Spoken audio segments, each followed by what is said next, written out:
which is interesting because when I started this thing, I mean, my goal was literally having 10 people listen to the podcast, and that was a success, you know? It sounds very, very similar to my start. Yeah. When I started, it was like I had been interviewed for a bunch of podcasts, and someone I was working with says, "Well, you need to do a podcast now." I was like, "Oh, great. Like, I don't want to do this. Okay, I'm going to commit to doing it. I'm not going to think about the costs of it. I'm not going to think about income. There's going to be no monetization, like, none of that.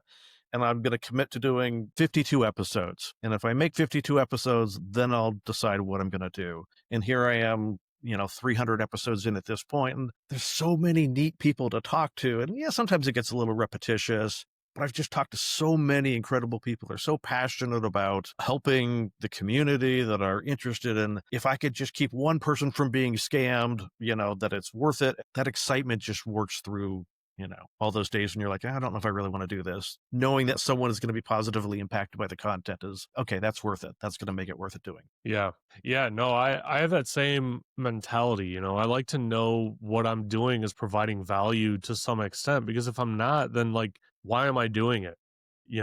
I used to, I mean, I've worked for a lot of different companies, and the good managers that I've had, they understood, like where I was coming from when I'd be on these calls and I wouldn't say anything. And, my architect or other engineers or whatever, they'd just be like, well, Joe's not saying anything. What's he doing? He's supposed to be the lead.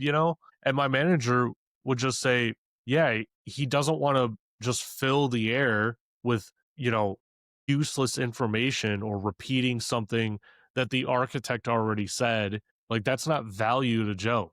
And it makes sense because he's not wasting anyone's time. In fact, we're kind of wasting his time. And like, people started to, kind of understand that, right? Because like that's true. Like, I'm not going to just talk just to talk. I mean, I know I'm a podcaster, but it's like, there has to be value behind it. And that's also why I started the podcast too, right? Is, I started it because I had such a hard time getting into security, and all I wanted was advice, from people already in the field. And I'd be reaching out to people, and they wouldn't even respond. They wouldn't even look at my message or anything, and That's awful. I just felt like that is so dumb, right? Because wouldn't you want, if you really like the field, wouldn't you want as many people in it as possible? It doesn't like make you less valuable, and it was so frustrating for me. And now I'll respond to pretty much everyone, online, right? Like, so now I'm probably going to go and get flooded because I'm reminding my audience that I'll actually respond to them. But like, I respond to everyone, online that asks me a question of like, hey, how do I get into this thing? Like, how do I do this? Where do I go for this? The last thing that I even do is like promote any of the content that I've like put out that I get paid for, which the companies that I do it for, they get pissed off at me because they're like, you did 300 episodes and you didn't even mention, the course that you did. And I'm just like, I don't think about it. I don't know. Yeah, I mean that's the challenge is there's you get people that get just too busy with life and get too tired and don't want to engage. And then you've got people like you who are like, no, I had a rough go at it. I want other people to have a better experience. And I try to do that with, the support that I offer on whether it's the podcast or the website. If someone is like, hey, I got scammed, I'm like, that hurts me. It's like, okay, what can I do to help you? Like, is there anything I could do? And honestly, in most cases, it's the most I can do is be a listening ear. Like, I can't help you get your money back. It's unlikely that the person's going to get caught, but I can at least be someone who's going to listen to what happened and empathize and say, man, that's, try these things, talk to these people, take these steps to at least stop anything else bad from happening. But, last thing people want is like, I want help and there's nothing from the void comes back. Yeah. Yeah. Right. Yeah. Like, even today, I got a phone call, and I think yesterday too, I got a phone call trying to scam me, saying that I owed the IRS some money. Like, trust me, if I owed the IRS money, I would be in contact with the IRS. Like, they would be calling me, not some scammer trying to be like, oh, we can lower your bill. Like, there's no Yeah. lowering it with the IRS unless you go and find some legitimate receipts. Like, there's no lowering it. It was funny. I was interviewing, I think it was Ian Mitchell runs an anti-fraud organization called The Noble. And he had been in Las Vegas doing conferences and whatnot. And at some point along the line, he started getting these phone calls from a medical debt collection company.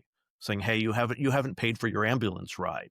And he's like, he just assumed it was a scam and kept getting the calls and kept getting the calls. And finally he was like, okay, this is getting annoying. What's going on here? And someone had needed a ambulance ride in Las Vegas and had provided his name, his address, his social security number. All of his personal information was used in that Wow. incident. And so now he's like, okay, how do I prove that it wasn't me? Because like it's Yeah. well documented I was in Las Vegas at the time, but it's like, it's weird because sometimes there's a fraud that happened and the call you're getting is legitimate, but how do you know? Like I would have been the same thing, Matt. I wasn't there. It wasn't me. I didn't take an ambulance ride. Do they even have cameras in ambulances? Because that might be a HIPAA violation, I don't know, How but else would like you even prove it side of a let camera? well, you probably like the guesses from the ambulance rides, no. But if it was a result of, let's say, an auto accident, then there's going to be police body cam, and you'd probably have to FOIA the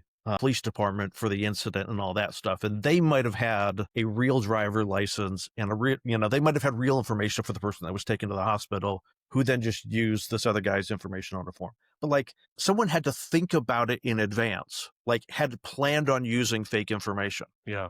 That's insane. I wouldn't think of that for an ambulance ride. I could, you go to the dentist, I need a filling. Like, okay, I can plan in advance to use someone else's identity for that. But for an ambulance ride, maybe it was just after the fact when he started getting billed. He's like, I don't want to pay for it. I'll have someone else pay for it. Yeah, I wouldn't even like memorize someone else's info like that. You know what I mean? Like that's like taking it to another level where like this guy Yes. must be doing it all the time to where, he gets into some situation and he gives a fake name and knows the address and everything. Like that's like some, CIA rogue identity sort of stuff where you have to memorize an entire persona. Yeah. I mean, Ian was thinking that it was maybe because he's fairly well known in the anti-fraud community, that it was someone effectively intentionally trying to mess with him and doing it for that reason, not necessarily because they were trying to skip out on paying for an ambulance ride. Yeah, one of us got bored. That's what it is, right? Like I've had some of these hackers on and like they're a national security threat if they ever get bored. Yes. Like the government needs a task force just to make sure those people are not bored. you know? I'd love to get a whole bunch of bored hackers and say, like, take down some of these, trafficking rings that are running scam call centers in East Yeah. Asia. Like, yeah, Kit Boga and those guys have done it, but like, let's get some NSA level guys going and like take out some of these scam organizations. Let's see how fast Yeah. you can do it. Yeah, that would be amazing to see that, and it's interesting that the hacker community doesn't have a bigger presence in terms of that because, I immediately think about like child exploitation, right? Where it's like there's no way that these criminal organizations that are doing that are so well secured that no No, one can get in. It's no. just no way. There's no way, right? Especially like how they're hosting it, all that stuff, right? And it's weird to me that the community hasn't formed, a group that all that they do is take that down in their free time, like let's actively attack this thing. It's probably, I don't know, I can't think of more things that are like more evil Yeah. than child exploitation. Especially if Just you have kids and then you realize, it's like, hey, they are extremely vulnerable.